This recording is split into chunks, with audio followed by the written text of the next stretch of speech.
Hi, let's jump back in here right away and knock out the musical alphabet. Now, the musical alphabet borrows from our normal alphabet.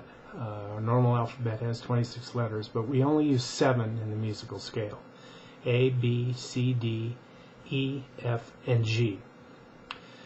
Now, if you think about a piano again, a piano is a very good instrument to visualize things on. It's just laid out in such a way, sort of black and white, if you will. But there's a series of white keys and then there's a series of black keys.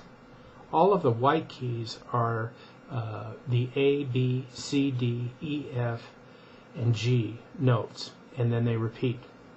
The black keys are commonly referred to as sharps or flats, and they're keys that are in between the white notes. Most of the notes have a separation note between them, a black key. But if you'll notice, the piano's divided up into groups of 3 black keys and 2 black keys. Now, if you visualize the piano where you have a group of 3 black keys, if you played the last black key and then played the next pitch higher, then your finger would fall onto a B note. You'd be on a white key now. And you'd notice if you played the next note, there would be no black key. There would be 2 white keys in a row. That would be from B to C. If you went up to the group of 2 black notes and played the one on the right, and then you fell off that black key and played the next note higher, you would play an E note. You'd be back on a white key playing E. If you played the next note, you'd notice once again that you had 2 white keys in a row, and that would be an F note. Those are the only 2 places on the piano or in the musical alphabet, because the musical alphabet's the same for a saxophone player or a violinist or an oboe player or a piano player or a guitarist.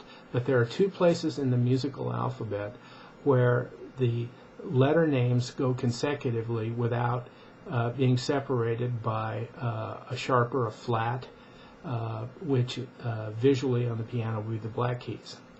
Now, what's a sharp and a flat? Well, a sharp means to raise a note, to make it 1/2 step higher, if you will. Flat means to lower it. An easy way to remember that is if you have a flat tire, the tire goes down. So flats move things down, sharps raise things. Now I have my handy dandy homemade exhibit, which is rather crude, and I'm going to haul it out now, and I'm going to set it up here. And what I hope to show you is that along the bottom here are the 12 pitches. I've numbered them consecutively. And over here, I've started with A just simply because that's the first letter in the alphabet. Now, in between A and B is a note. This would be a black key, if you will, on the piano, and it would be A sharp. In other words, the A is raised up, or it would be B flat. You can imagine the B note being lowered. Okay. Between the B and the C, if you'll recall, there is no sharp or flat.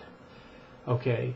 The next letter is C in the musical alphabet, and between C and D is C sharp or D flat. Okay. The same happens between D and E. There's a sharp and a flat. D sharp or E flat. Sorry, I'm going the wrong way there. Bear with me. E and F, we're back to that situation like B and C over here, where there is no sharp or flat in between them. Then we go F sharp or G flat, and then finally we come to G, and then G sharp and G flat. Okay? Then we repeat back to the A, finally where we started.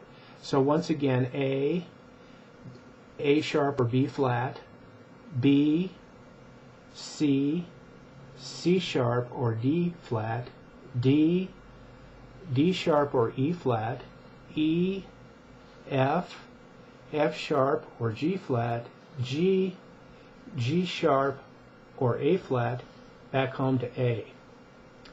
Now, this is just a big continuum. Once you get back to the A, the last time we talked about an octave. Okay, if we look at this on the 5th string of the guitar, the 5th string of the guitar is tuned to A. Okay, so A open, if we went to the 12th fret, recall, we played an octave. So now, once we got here, we just repeat that group of notes. So let's go through this on the A string using that model. All we have to do is remember is that there's no sharp or flat between B and C and E and F. So we would go A sharp or B flat, B, C, there's that exception, C sharp or D flat, D, B sharp or E flat, E, here's the exception, F sharp or G flat, G sharp or A flat, A. Now if we kept going, it'd be the same thing. A sharp or B flat, B, C sharp or D flat, D sharp or E flat, E. Now we're just going to concentrate for now on the notes that are up to the 12th fret on all 6 strings. That's 72 notes. But remember, we don't have to know 72 different notes. What we have to know is our continuum of 12 notes. Let's try it on the E string, the 1st string. Remember last time we said the 1st string open is an E. Let's just pick up wherever we are in the continuum. E to F, there was an exception, no sharp or flat. E, F sharp or G flat, G sharp or A flat, A sharp or B flat, D, the exception to C sharp or D flat, D sharp or E flat, E. Let's call them flats if we go down and sharps if we go up, just to make it a little quicker. E, F sharp, G sharp, A sharp, B, C sharp, D sharp, E flat, D flat, C, B flat, A. I'm sorry, I got off. It should be A here, excuse me. A flat, G flat, F, E. Open. So those are the names of all of the pitches all over the neck.